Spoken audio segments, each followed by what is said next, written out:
नमस्कार, मैं हूं आपके साथ अंजलि सिंह। आप देख रहे हैं INS न्यूज प्लस। खबरों की शुरुआत करने से पहले एक नजर हेडलाइंस पर। स्किल इंडिया मुहिम के 5 साल पूरे डिजिटल कॉन्क्लेव का आयोजन आज। पीएम मोदी ने युवाओं को किया संबोधित। भाई को बचाने के लिए घर बेचकर जुटाई थी फिरौती के लिए 30 लाख।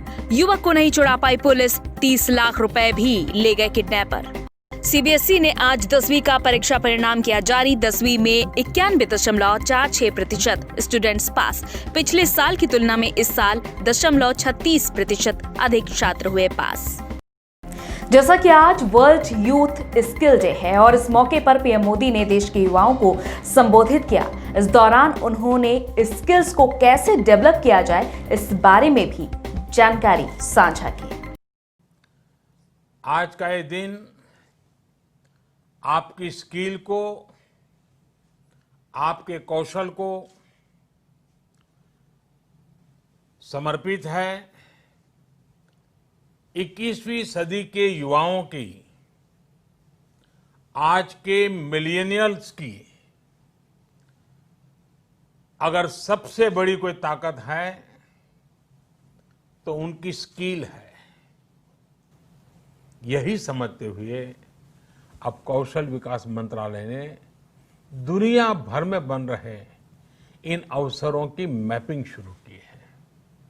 कोशिश यही है कि भारत के युवा को अन्य देशों की जरूरतों के बारे में, उसके संबंध में भी सही और सटीक जानकारी मिल सके। किस देश में हेल्थ सर्विस में नए द्वार खुल रहे हैं, किस देश में कौन से सर्विस सेक्टर में क्या डिमांड बन रही है, इसमें जुड़ी जानकारी अब तेजी से भारत के युवाओं को मिल सकेगी। चीन के साथ सीमा विवाद के बीच रक्षा मंत्री राजनाथ सिंह लद्दाख और जम्मू कश्मीर का 17 और 18 जुलाई को दौरा करेंगे। उनके साथ इस मौके पर सेना प्रमुख मनोज मुकुंद नरवणे भी मौजूद रहेंगे। चीन के साथ सीमा विवाद के बाद रक्षा मंत्री राजनाथ सिंह 17 और 18 जुलाई को लद्दाख और जम्मू कश्मीर का दौरा करेंगे। उनके साथ सेना प्रमुख जनरल मनोज मुकुंद नरवणे भी होंगे। रक्षा मंत्री राजनाथ सिंह और सेना प्रमुख जनरल मनोज मुकुंद नरवणे 17 जुलाई को लद्दाख और 18 जुलाई को श्रीनगर जाएंगे। रक्षा मंत्री राजनाथ सिंह LAC का दौरा करेंगे। इसके अलावा वो LOC भी जाएंगे। राजनाथ सिंह 17 जुलाई को लेह पहुंचेंगे। यहां से वो LOC जाएंगे, जहां पर वो भारत और पाकिस्तान बॉर्डर पर सेना की तैयारियों का जायजा लेंगे। बता दें कि इससे पहले चीन के साथ हिंसक झड़प के बाद प्रधानमंत्री नरेंद्र मोदी 3 जुलाई को अचानक लद्दाख के दौरे पर पहुंचे थे। तब उन्होंने स्थिति का जायजा लेने के साथ साथ सेना के वरिष्ठ अधिकारियों के साथ मुलाकात की थी। पीएम मोदी चीन के साथ झड़प में घायल हुए जवानों से भी मिले थे। उत्तर प्रदेश के कानपुर में एक बहन लगातार अपने भाई को छुड़ाने के लिए प्रयास कर रही है। लगातार थाने के चक्कर लगा रही है और रो रो कर उसका बुरा हाल हो चुका है, क्योंकि 22 दिन का वक्त बीत चुका है। पुलिस के कहने पर उसने 30 लाख रुपए की रकम किसी तरह जुटाई, लेकिन देखने वाली बात यह रही कि किडनैपर 30 लाख की रकम भी ले गए और पुलिस उसके भाई को भी नहीं छुड़ा पाई। ये पूरी रिपोर्ट देखें। उत्तर प्रदेश के कानपुर में एक बहन 22 दिन से लापता अपने भाई की खोज के लिए पुलिस दफ्तरों के चक्कर काटने को मजबूर है। आपको बता दें, वारदात बर्रा थाना क्षेत्र की है, जहां SSP कार्यालय के आगे न्याय की गुहार लगाने पहुंची रुचि ने बताया कि 22 जून को उसका भाई उस वक्त अगवा कर लिया गया जब वो काम से अपने घर लौट रहा था। किडनैपर्स ने फिरौती में 30 लाख रुपए की मांग की थी, जिसे उन्होंने अपना मकान बेचकर चुका दिया, क्योंकि पुलिस ने उन्हें यकीन दिलाया था कि फिरौती लेने आए किडनैपर्स को वो दबोच लेंगे। लेकिन परिवार वालों का आरोप है कि पुलिस ने ना तो किडनैपर्स को पकड़ा और ना ही उनके बेटे को छुड़ा पाई। ऊपर से फिरौती में दिए गए 30 लाख रुपए भी चले गए। सारा मेरा पैसा भी चला गया, मेरा भाई भी मेरे हाथ नहीं लगा। पैसा मेरा मकान भी बेचा था, मेरी शादी का पैसा था, जो ज्वेलरी थी वो भी सब में हमें हमारा भाई चाहिए था। हमने मैडम से कहा था, मैडम हम कुछ व्यवस्था कर ले, तो मैडम बोली यहाँ जाइए आप अपनी व्यवस्था करिए जाके। हमने मैडम से कहा था, मैडम वहाँ की लोकेशन मिल जाएगी, चिप लगवा दीजिए। मेरी किसी ने नहीं सुनी, मेरी किसी ने नहीं सुनी। पुलिस यही कहती रही, मैडम भी यही कहती रही, आप दिलासा रखिए कि आपको भरोसा नहीं है। मैडम ने अड़का दिया था कि आप इतनी छोटी छोटी बात हमसे बताने आ रही हो। हमने सोचा बहुत इंपॉर्टेंट बात हो रही है। वो सर की टीम लगी है, टीम लगी रही तो क्यों नहीं पकड़ पाए उसको। वहीं इस मामले में जब एसपी दक्षिण अपर्णा गुप्ता से बात की गई तो उन्होंने दावा किया कि जल्द ही युवक को बरामद कर घटना का खुलासा किया जाएगा। हालांकि उन्होंने इस बात से इनकार कर दिया कि फिरौती की रकम पुलिस के कहने पर या फिर पुलिस वालों की मौजूदगी में दी गई। थाना बर्रा में अपहृत युवक के मामले में एक वीडियो सामने आया है जिसमें उसकी बहन द्वारा बताया गया है कि घर बेचकर व शादी के लिए इकट्ठा किए हुए गहने बेचकर फिरौती की धनराशि उनके द्वारा इकट्ठा की गई थी। उसको एक बैग में भर के दिया गया था। बावजूद इसके उनका भाई वापस नहीं आया है। इसके बारे में उच्च अधिकारियों द्वारा जब पीड़ित परिवार से बातचीत की गई व जमा किए गए 30 लाख के स्रोत के बारे में उनसे पूछा गया तो उनके द्वारा कोई संतोषजनक जवाब नहीं दिया गया। जब उनसे गहनता से पूछा गया तो उनके द्वारा बताया गया कि बैग खाली था, उसमें कुछ कपड़े थे, उसमें पैसे नहीं थे। परेशानी की अवस्था में कुछ लोगों द्वारा उनको बताया गया था कि यदि वे ऐसा कहेंगे तो संभव है कि जल्दी कार्य होगा और उनका बच्चा जल्दी घर वापस आ जाएगा। उधर मामले की तूल पकड़ने के बाद एसएसपी दिनेश कुमार ने खुद जांच करने का जिम्मा उठाया है।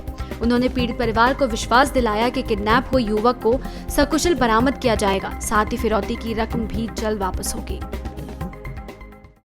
जहां देशवासी एक तरफ कोरोना से जंग लड़ रहे हैं तो वहीं दूसरी तरफ नदियां भी लोगों के जीवन पर प्रहार कर रही हैं। लगातार बढ़ता जल स्तर और मानसून की दस्तक लोगों की जिंदगी हिलाकर रख चुकी है। बिहार, मुंबई जैसे राज्यों में किस तरह से बाढ़ प्रभावित कर रही है लोगों की जिंदगी को, आप देखें ये पूरी रिपोर्ट। देश के कई राज्यों में नदियां डराने लगी हैं। मानसून की बारिश से लगातार जल स्तर बढ़ता जा रहा है। उसके साथ ही खतरा भी बेहिसाब बढ़ रहा है।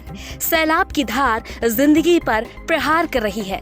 बाढ़ और बारिश की वजह से बिहार तो जैसे पूरी तरह से घिर चुका है।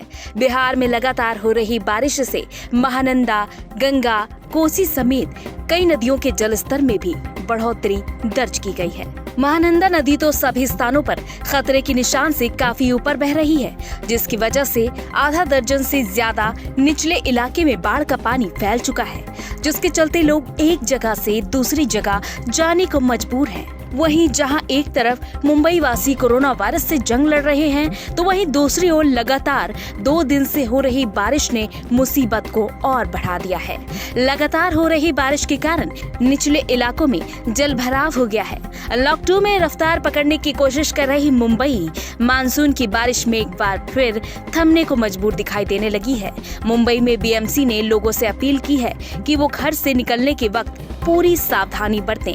बीएमसी ने भारी बारिश को देखते हुए लोगों से अपील की है कि अगर संभव हो तो उन इलाकों में जाने से बचें जहां सड़कों पर बारिश का पानी जमा है। साथ ही महाराष्ट्र के कई हिस्सों में मूसलाधार बारिश के चलते ऑरेंज अलर्ट भी जारी कर दिया गया है। वहीं असम में भारी बारिश के बाद बाढ़ का कहर जारी है। राज्य के कई जिले बाढ़ और भूस्खलन से बुरी तरह से प्रभावित हैं। हर साल बारिश के मौसम में असम में इसी तरह की तबाही मचती है और जान माल का नुकसान होता है। घरों में पानी भर गया, जंगलों से हाथी निकलकर सड़कों पर आ गए हैं, लोगों का संपर्क तक टूट चुका है। कच्चे तेल की कीमतें लगातार बढ़ती ही जा रही हैं, इनकी रफ्तार नहीं रुक रही। अब देखने वाली बात यह है कि जहां पेट्रोल को कल के ही दाम पर रोक दिया गया है तो वहीं डीजल की कीमतों में लगातार इजाफा देखने को मिल रहा है। और दिल्ली एकमात्र ऐसा राज्य है जहां पर डीजल की कीमत पेट्रोल से भी ज्यादा है। ये रिपोर्ट देखें। कच्चे तेल की कीमतों की चाल भी बड़ी अजीब हो गई है। कभी ये सुस्त पड़ जाती है तो कभी ऊपर की तरफ रेंगने लगती है। दुनिया भर के बाजारों में पिछले कुछ दिनों से कच्चे तेल की कीमतें चढ़ने का असर आज घरेलू बाजार में भी दिखा। सरकारी तेल कंपनियों ने बुधवार को पेट्रोल को जहां कल की कीमत पर ही छोड़ दिया तो वहीं डीजल की कीमतों में 13 पैसे की बढ़ोतरी कर दी। इससे पहले कल ही दोनों ईंधन की कीमतें यथावत थी। उससे एक दिन पहले परसों दिल्ली में डीजल की कीमतों में 11 पैसे प्रति लीटर की बढ़ोतरी की गई थी।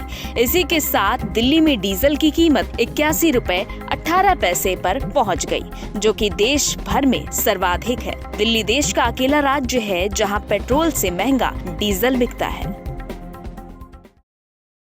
इसी के साथ INS न्यूज प्लस की खास खबरों में फिलहाल इतना ही। इजाजत दीजिए, नमस्कार।